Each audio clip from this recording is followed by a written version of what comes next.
불을 끄고 볼륨을 낮추고 들어주세요. 오늘 밤의 이야기를 시작합니다. 새벽 2시 10분 분실물 창구 유리 아래로 젖은 영수증 한 장이 들어왔습니다. 영수증 뒷면에는 제 차 번호와 퇴근 시간이 적혀 있었습니다. 창구 앞에 남자는 지갑을 잃어버렸다면서도 지갑색보다 제 차가 세워진 위치를 먼저 말했습니다. 저는 지방 고속도로 휴게소에서 야간 안내 업무를 했습니다. 길을 묻는 손님을 돕고 매장에서 들어온 분실물을 접수하는 일이었습니다. 새벽 1시가 지나면 식당 대부분은 문을 닫았고 편의점과 주유소만 운영했습니다.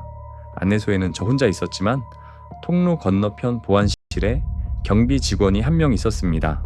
남자는 회사에 모자와 얇은 점퍼를 입고 있었습니다. 자신의 검은 지갑을 화장실에서 잃어버렸다고 했습니다. 저는 접수된 물건을 확인했지만 검은 지갑은 없었습니다. 연락처와 특징을 적어달라고 종이를 내밀자 그는 펜을 잡지 않았습니다. 대신 제 뒤 선반을 오래 바라봤습니다. 분실물 선반에는 투명 상자 여러 개가 있었습니다. 우산, 충전기, 자동차, 열쇠, 작은 가방이 날짜별로 나뉘어 있었습니다. 남자는 맨 위 상자를 가리키며 저 안에 자기 물건이 있다고 했습니다. 그 상자에는 자동차 스마트키 2개와 카드 지갑이 들어 있었습니다. 저는 물건의 특징을 먼저 말해야 보여줄 수 있다고 설명했습니다. 그가 낮은 목소리로 제 차 번호를 말했습니다. 그리고 서쪽 직원 주차장 3번째 줄에 있죠. 저는 대답하지 않았습니다. 직원 주차장은 건물 뒤편이라 손님 통로에서는 보이지 않았습니다. 남자는 웃으며 아까 주유소에서 봤다고 둘러댔습니다.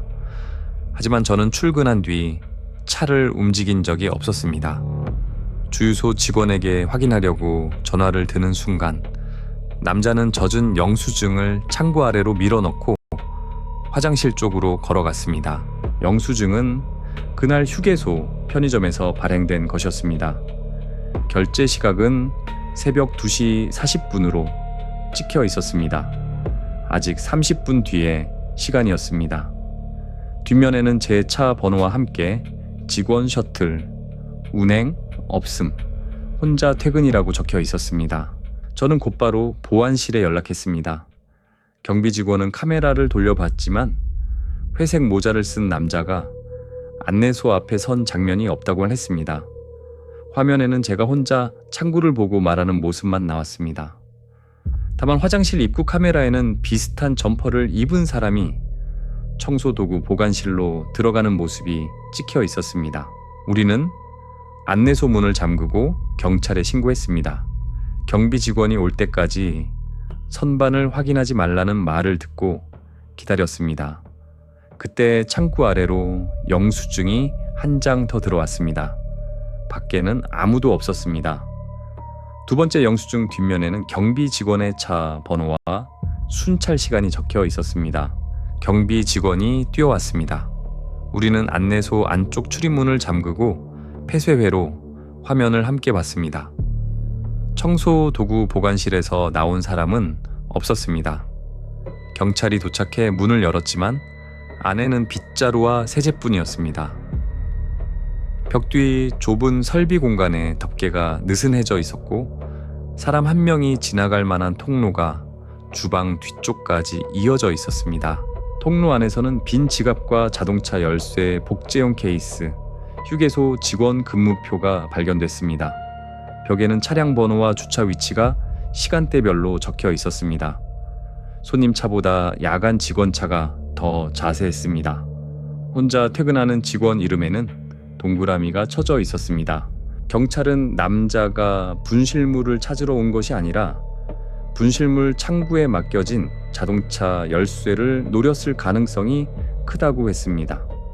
열쇠의 버튼을 눌러 주차장에서 반응하는 차를 확인하고 주인이 찾으러 오기 전 복제 장비로 정보를 읽으려 한 것 같았습니다.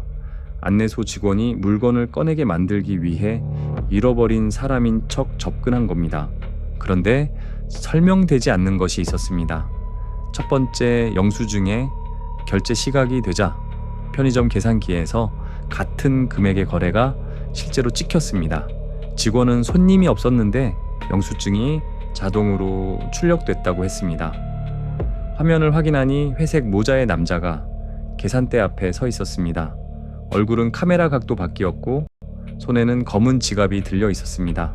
경찰이 휴게소 전체를 수색하는 동안 세 번째 영수증이 나왔습니다. 이번에는 안내소 안쪽 프린터에서 출력됐습니다. 뒷면은 깨끗했지만 앞면 품목란에 분실물 보관료라고 적혀 있었습니다. 금액 대신 차량 2대의 번호가 나란히 인쇄되어 있었습니다. 제 차와 경비 직원의 차였습니다. 새벽이 밝을 때까지 남자는 발견되지 않았습니다. 설비 통로의 반대쪽 출구는 주방 하역장으로 이어졌고 잠금 장치는 안쪽에서 풀려 있었습니다. 직원 출입 카드는 사용되지 않았습니다.